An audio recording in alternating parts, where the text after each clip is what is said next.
हालात कुछ भी हो, जगह कोई भी हो, तकरीब कैसी भी हो, वज़ीर आज़म इमरान खान साबिक़ा हुकूमत यानी नून लीग पर तनकीद ज़रूर करते हैं। आज वो सियालकोट खारिया में मौजूद थे, जहां मोटरवे का संगे बुनियाद रखने की तकरीब थी और नून लीग के दौर में बनने वाली इस्लामाबाद लाहौर मोटरवे को वज़ीर आज़म इमरान खान ने गलत करार दिया। साथ ही नून लीग से ज़्यादा सस्ती सड़कें बनाने का दावा भी कर दिया, जबकि खुद नून लीग के दौर में जब वो अपोजिशन में थे वो कई मकामात पर, कई मौक़ों पर ये बताया करते थे कि नून लीग सिर्फ सड़कों का जाल बिछा रही है और कुछ नहीं कर रही।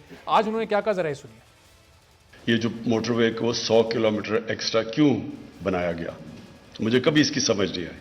तो ये वो जो गलती की गई थी, क्योंकि असल में तो यहां मोटरवे बनना चाहिए था, उधर ड्यूल कैरेज वे बना देते, दो सड़कें बना देते, लेकिन मोटरवे बनाना वहां, ये मुल्क को, ये कभी इसकी सही माने में इसको असेस किया जाए कि कितना हमें नुकसान हुआ अब तक।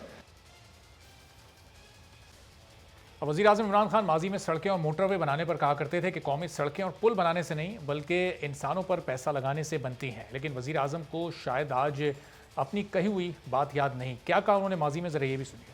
कौमें बनती हैं जब आप उस कौम के इंसानों के ऊपर इन्वेस्ट करते हैं, इंसानों पे सरमायाकारी करते हैं। सड़कों के ऊपर और पुलों के ऊपर सरमायाकारी से एक ऐसी ज़हनियत आ गई कि शायद इससे मुल्क ऊपर चला जाता है। जब इंसानों पे इन्वेस्टमेंट हो, वो कोई भी चीज़ उस कौम को तबाह नहीं कर सकती। अब ये मौजूदा हुकूमत अपने 3 साल में 1700 किलोमीटर से ज़ायद सड़कें बनाने का दावा कर रही है और यही सड़कें और पुल वज़ीर आज़म इमरान खान को चूंकि अपनी हुकूमत में बनाए गए हैं इसलिए कारनामे लग रहे हैं। उन्होंने फवाद चौधरी को हुकूमती कारनामे से आवाम को आगाह करने का टास्क भी दे दिया है, लेकिन अभी कुछ दिन पहले ही हुकूमत ने अपनी 3 साल कारकर्दगी के कारनामे आवाम के सामने रखे थे और इन कारनामों में ऐसा कुछ भी खास नहीं था जिससे एक आम आदमी को महंगाई में रिलीफ मिल पा रहा हो, उसकी आमदनी में इजाफा हो रहा हो, कहीं बेरोजगारी हमें कम होती दिखाई दे रही हो। ऐसा कोई कारनामा नहीं था जिससे एक आम इंसान का मेयार ज़िंदगी बढ़ा हो। अवामी मुश्किलात हल करने के लिए हुकूमत के खिलाफ अपोजिशन की जमातों ने मुत्तहिद होकर पीडीएम बनाई थी, लेकिन फिर सवाल यहाँ ये पैदा होता है कि पीडीएम की स्ट्रेंथ अब तकसीम होने के बाद आखिर है क्या जिससे वो हुकूमत को घर भेजने और आवाम को रिलीफ दिलाने में कामयाब हो पाएगी, क्योंकि अपोजिशन की कोई जमात, कोई लीडर एक पेज पर इस वक्त हमें दिखाई नहीं दे रहा। मौलाना फजल रहमान मार्च का ऐलान करते हैं, अपोजिशन लीडर शहबाज शरीफ कौमी हुकूमत लाने की बात करते हैं, जबकि नून लीग की नायब सदर मरियम नवाज़, उनकी जानिब से कहा गया कि हुकूमत से तो मुफाहमत की बात भी नहीं हो सकती, मुफाहमत करना तो बहुत दूर की बात है। पीपल्स पार्टी एक अलहदा अपोजिशन कर रही है और साथ ही पीडीएम और उसकी स्ट्रेटजी पर भी तनकीद कर रही है। प्रोग्राम में पीपल्स पार्टी के सीनियर रहनुमा नैयर बुखारी साहब मौजूद थे। पीडीएम और हुकूमत से मुताल्लिक़ वो क्या कह रहे थे, ज़रा सुनिए, फिर गुफ्तगू का आगाज़ करते हैं। मौलाना कुछ कहते हैं, मरियम साहबा कुछ कहती हैं, शहबाज शरीफ कुछ कहते हैं। ये खुद भाग के लॉन्ग मार्च से ये गवर्नमेंट के फैसिलिटेटर बने, सहूलतकार बने, पीटीआई के, नून भी और JUIF भी आए। हमने आज भी कहा, मेरे चेयरमैन ने भी कहा, हम कहते हैं आए let's move, no confidence move करते हैं, निजात हासिल करते हैं। हम इन हुक्मरानों से कोई गुफ्तगू शरीफ नहीं करना चाहते। अच्छा, ये नॉन सीरियस लोग हैं। मुज़ाकरात से जो prime minister leader of house जो है उधर हाउस से आके किसी से सलाम दुआ लेने को तैयार है, सब मुज़ाकरात करें हम। तो बज़ाहिर तो अपोजिशन हुकूमत से बात करने को तैयार नहीं है। अपोजिशन की तीनों ही जमातें इस वक्त हुकूमत से किसी किस्म की बात करने को तैयार नजर नहीं आती, लेकिन वज़ीर दाखिला शेख रशीद को इस बारे में बड़ी उम्मीद है और उन्हें लगता है कि बहुत जल्द ऐसा वक्त आने वाला है कि अपोजिशन खुद हुकूमत से बात करेगी। ज़रा उनकी भी बातचीत सुन लें, फिर मेहमानों का आपसे तारुफ कराते हैं। एक तरफ कह रहा है एक बंदा जो उनका कि कौमी हुकूमत बनानी है, दूसरी कह रही है कि नहीं हुकूमत से बातचीत नहीं करनी। तो किस से बातचीत करनी है आपने? एक ऐसा वक्त आ रहा है, आने वाला है, अपोजिशन को हुकूमत से बात करनी पड़ेगी और हमारे दरवाजे भी बंद नहीं होंगे, क्योंकि ये लॉन्ग मार्च का वक्त नहीं है। ये आपस में मिल बैठकर और इस मुल्क को आगे ले जाने का वक्त है। तो वज़ीर दाखिला चाहते हैं कि अपोजिशन मिल बैठे और मुल्क को आगे लेकर जाएं, उसमें अपोजिशन भी साथ हो। साथ ही वो ये भी बताते हैं कि इन 2 सालों में इलेक्शन से पहले बहुत बड़ी बड़ी गिरफ्तारियां होने वाली हैं। अब आगे क्या होने वाला है, पीडीएम क्या करना चाह रही है, हुकूमत घर जा रही है, नहीं जा रही, इसी पर गुफ्तगू करेंगे। अली गौर बलोच साहब नून लीग से हमारे साथ मौजूद हैं, कारी उस्मान साहब जमीयत उलमा इस्लाम से और पाकिस्तान तहरीक इंसाफ से फिरदौस शमीम नकवी साहब हमारे साथ मौजूद हैं। तो अली गौर बलोच साहब, आपको ये लग रहा है शेख साहब कह रहे हैं कि कुछ ही दिन में, आने वाले दिनों में अपोजिशन को बैठना पड़ेगा, मुज़ाकरात करने पड़ेंगे, हुकूमत से बात करनी पड़ेगी, तो कहीं ऐसा माहौल बनता दिखाई दे रहा है आगे आपको? نہیں علی گور صاحب چلیں آپ کو ریکنیکٹ کرتے ہیں، ذرا آپ کی آواز نہیں آ رہی صحیح، آپ کو ریکنیکٹ کرتے ہیں پھر آپ کا موقف جانتے ہیں۔ قاری عثمان صاحب، یہ جب تک میں سوال آپ کی طرف لے کر آتا ہوں کہ کیا کسی موقع پر مولانا صاحب پی ڈی ایم حکومت سے مذاکرات کرنے پر تیار ہو سکتی ہے جس طرح شیخ صاحب پیش گوئی کر رہے ہیں؟ بسم اللہ الرحمن الرحیم۔ ویسے شیخ صاحب تو بادشاہ آدمی ہیں، شیخ صاحب اپنے بارے میں بھی مجھے یہ کہنا پڑے گا کہ ان کو نہیں معلوم کہ اب تک وہ جو 14-15 وزارتیں ان کو تبدیل ہوئی ہیں وہ کن کن جماعتوں میں وہ رہے۔ یہ تو شیخ صاحب ہیں، کبھی کچھ کہتے ہیں کبھی کچھ کہتے ہیں۔ حکومت ہو تو حکومت سے بات کی جائے، اس وقت تو حکومت نام کی کوئی چیز نہیں ہے۔ جو سلیکٹڈ ٹولہ ہے وہ خود کسی اختیار میں نہیں ہے، ان کے پاس بات کرنے کا، مذاکرات کا کوئی اختیار نہیں ہے اور نہ ہی وہ اس قابل ہیں۔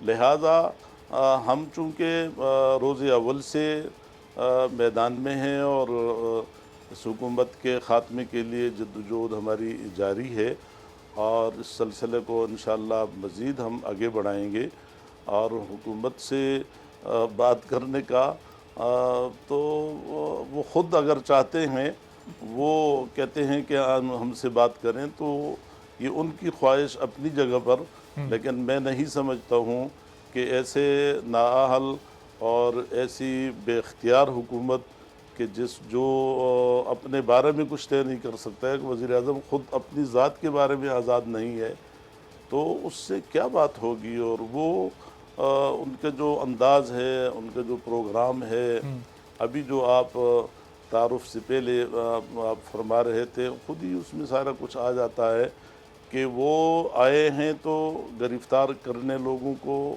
انتقام کا نشانہ بنانے کے لیے آئے ہیں، اور اب مزید ان کے پاس جتنے دن بھی ہوں گے، چاہے 2 دن ہوں، 10 مہینے ہوں، 1 مہینہ ہو، 2 سال ہوں، جب تک وہ رہیں گے اس منصب پر، تو ان کا کام ہی صرف یہ ہے کہ وہ اپنے مخالفین کو اور اپوزیشن کو جو ہے تو قاری صاحب گرفتاریوں سے بھی ڈرائے۔ کیا خلاف قانون آپ کی جماعت سے کسی کو اب تک گرفتار کیا گیا؟ نہیں، میں بات اپنی جماعت کی تو ہمارے یہاں بھی گرفتاریاں کی ہیں انہوں نے، ایسا نہیں ہے، لیکن ایک بات جو ایک اجتماعی طور پہ جو ان کا پروگرام ہے، وہ جس چیز کو لے کر آئے ہیں، انہیں عوامی مسائل سے کوئی سروکار نہیں ہے۔ جس وقت وہ آئے تھے اس وقت اشیاء خوردنوش کی قیمتیں کیا تھی اور آج کیا ہے؟ جس وقت وہ آئے تھے اس وقت ڈالر کہاں پر کھڑا تھا اور آج کہاں ہے؟ جس وقت وہ آئے تھے اس وقت جو ہے ملک کے ادارے کس پوزیشن میں تھے، کس طرح کام ہو رہا تھا اور آج کیا ہو رہا ہے؟ تو ان حالات میں میں سمجھتا ہوں کہ ان کے پاس اور کوئی کسی کام کے لیے وقت ہی نہیں ہے۔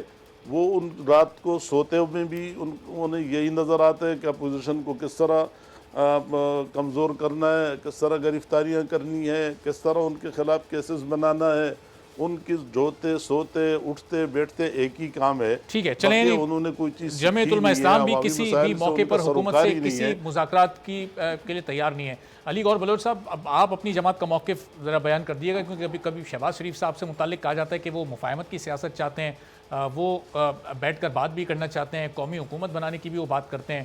تو پی ڈی ایم کے پلیٹ فارم سے تمام جماعتیں متفقہ طور پر یہ طے کر چکی ہیں حکومت سے بات نہیں کرنی، یا نون لیگ کہیں کر بھی سکتی ہے؟ ایسے امکانات ہیں؟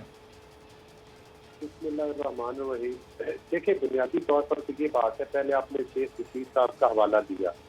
شیخ رشید صاحب ایک انتہائی غیر سنجیدہ آدمی ہے اور انہوں نے کبھی سنجیدہ گفتگو نہیں کی۔ انہوں نے ہمیشہ سیاست میں اپنی زبان کی کمائی کھائی ہے۔ پہلے آپ کو پتہ ہے کہ ریلوے کے یہ منسٹر تھے، ریلوے کو کھنڈر بنا دیا، اب داخلہ ان کے سپورٹ کر دیا کہ ملک میں جو لا اینڈ آرڈر کے حالات ہیں وہ دیکھ لیں۔ مطلب ہے جو ان کی اپنی ذمہ داری ہوتی ہے، اگرچہ یہ بھی وہ پک اینڈ چوز کے ذریعے منسٹر بنتے ہیں ایک خاص طبقے کو خوش کر کے، لیکن پھر بھی ان کو اپنے کام کے علاوہ ہر دوسرے کام میں دلچسپی لینے کی عادت ہے۔